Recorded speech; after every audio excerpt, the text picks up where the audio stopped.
आपको पता है भूगोल विषय में बहुत सारे जो प्रैक्टिकल होते हैं उनमें से एक प्रैक्टिकल का नाम है प्लेन टेबल सर्वे, जिसको हम कहते हैं समपटल सर्वेक्षण। इसमें एक समपटल होती है, प्लेन टेबल होती है।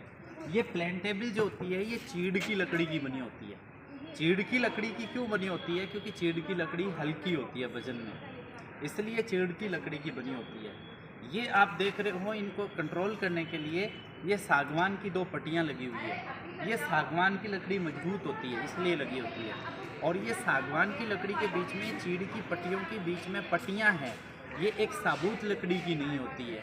इसका कारण क्या है? क्योंकि ऋतु का प्रभाव पड़ता है, और ऋतु के प्रभाव पड़ने के कारण ऋतु जब गर्मी की ऋतु होती है तो फैलती है वस्तु, और सर्दी में सिकुड़ती है। तो फैलने सिकुड़ने के कारण ये खराब नहीं हो जाए इसका लेवल, इसलिए ये चीड़ की लकड़ियों की पट्टियों की बनी होती है, न कि साबुत लकड़ी की। इस प्लेन टेबल के यहाँ पर एक प्लेट लगी होती है।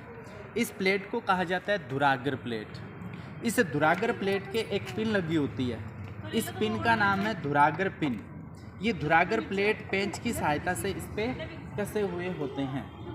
ये है हमारा त्रिपाद स्टैंड। इस प्लेन टेबल को त्रिपाद स्टैंड पे रख करके काम में लिया जाता है। इस त्रिपाद स्टैंड 3 पैरों का बना होता है। 3 का क्यों बना होता है? 4 का क्यों नहीं? 5 का क्यों नहीं? क्योंकि 3 पैरों से लेवल करना आसान है। जब भी हमें लेवल निकालना होता है, हमें सिर्फ 2 पैरों को स्थिर और 1 पैरों को हमें इधर उधर या आगे पीछे करते हैं, जिससे टेबल का लेवल है वो निकल जाता है। तो लेवल निकालने के लिए हम सिर्फ 3 ही पैरों का इस्तेमाल करते हैं। ये हमारा त्रिपाद के नीचे धातु के तीखे खोल बने होते हैं, जो इस त्रिपाद को धरातल पे फिसलने से रोकता है। इसके अलावा ये जो त्रिपाद स्टैंड है ये लोहे का बना हुआ है, लेकिन हमारा त्रिपाद स्टैंड सागवान की लकड़ी का भी बना हुआ होता है। सबसे पहले प्लेन टेबल को इस पे रख करके और इसके नीचे धुरागर प्लेट पे इसको कस दिया जाता है। ये जो प्लेन टेबल है ये लगभग 40 बाई 50 जो है अपने इसकी इंच की होती है। इनका आकार जो होता है ये अलग अलग भी हो सकता है, कोई लंबाई ज़्यादा, किसी की चौड़ाई ज़्यादा, ऐसी भी हो सकती है, पर सुविधा अनुसार इसको काम में ले लिया जाता है।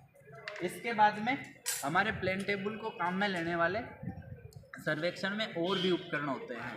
ये उपकरण जो है इसका नाम है ट्रफ कंपास। ये ट्रफ कंपास इसलिए कहते हैं क्योंकि ये डेड बॉडी के जैसे होता है। इस ट्रफ कंपास में एक जो होता है ये आपका कांच का ग्लास होता है, ठीक है, और ये जो ग्लास होता है इस ग्लास से इसमें हवा नहीं जाती और इसमें मिट्टी धूल नहीं होती, इसलिए आता है। इसमें एक मैग्नेटिक सुई होती है, चुंबकीय सुई। इसके बीच में एक पिन होती है, इसको पियोइट पिन कहते हैं ना, धुरी पिन कहते हैं, धुरागर पिन कहते हैं। इस धुरागर पिन पे ये सुई है, ये इधर उधर घूमती है। ये जो है इसमें आप देख रहे हो ये ब्रेक पिन लगी हुई है। इस ब्रेक पिन की सहायता से क्या किया जाता है, यहाँ पे एक नीचे एक छड़ी लगी हुई है जिसको बोलते हैं उत्तोलक पिन, ठीक है, लिफ्टिंग लीवर इसको बोलते हैं। और लीवर की सहायता से जब इसको दबाते हैं तो ये ऊपर हो जाता है और ये चुंबकीय सुई इसके चिपक करके स्थिर हो जाती है। इसको हमेशा चुंबकीय उत्तर दिशा निर्धारण करने के काम में लिया जाता है। उत्तर दिशा 2 होती है, एक वास्तविक उत्तर जो कि 90 डिग्री नॉर्थ पे होती है, 90 डिग्री से थोड़ा सा अलग हट करके, और चुंबकीय पिंड है जो वस्तुओं को अपनी ओर आकर्षित करता है, लोहे की चुंबकीय वस्तुओं को, वो चुंबकीय पिंड को आकर्षित करती है। इस ट्रफ कंपास का यूज हमें उत्तर दिशा निर्धारण करने के काम में लिया जाता है। इसके एक सिरे पर एन लिखा हुआ है। उसके बाद में एक हम काम में लेते हैं इसमें स्पिरिट लेवल। इसमें स्पिरिट या पारा भरा हुआ होता है, ये समतलीकरण करने के काम में आता है। इसमें 3 लाइनें हैं एक तरफ, 3 लाइनें एक तरफ, और इसके अंदर एयर बबल, हवा का बुलबुला होता है। ये बुलबुला हमेशा बीच में आना चाहिए। जब प्लेन टेबल का समतलीकरण करते हैं तो बुलबुला कहाँ आना चाहिए? बीच में आना चाहिए। उसके बाद में एक हमारे समपटल सर्वेक्षण के काम में आने वाला उपकरण है, उसका नाम है एलिडेड। इसको एलिडेड कहते हैं। एलिडेड जो है ये पीतल का या लोहे का बना हुआ उपकरण होता है। ये पीतल का जो उपकरण है इसके दोनों सिरों पर 2 आपके सिरे हैं। इन सिरों को 2 फलक कहा जाता है। ये नेत्र फलक है, दृष्टि फलक, दृश्य फलक, जिसमें 3 छिद्र होते हैं। इन छिद्रों को अवलोकन छिद्र कहा जाता है। इसमें ये जो फलक आपको दिखाई दे रहा है इस फलक का नाम है दृष्टि फलक, लक्ष्य फलक। जो आपका ऑब्जेक्ट वेव होता है ये आपका आई वेन होता है। इस यहाँ जो पिन लगी होती है इनको हिंज कहा जाता है, जिसके ऊपर ये अपना अप और डाउन करता है। ये जो लक्ष्य फलक होता है, इसमें बीच में घोड़े की पूंछ का बाल या धागा लगा होता है।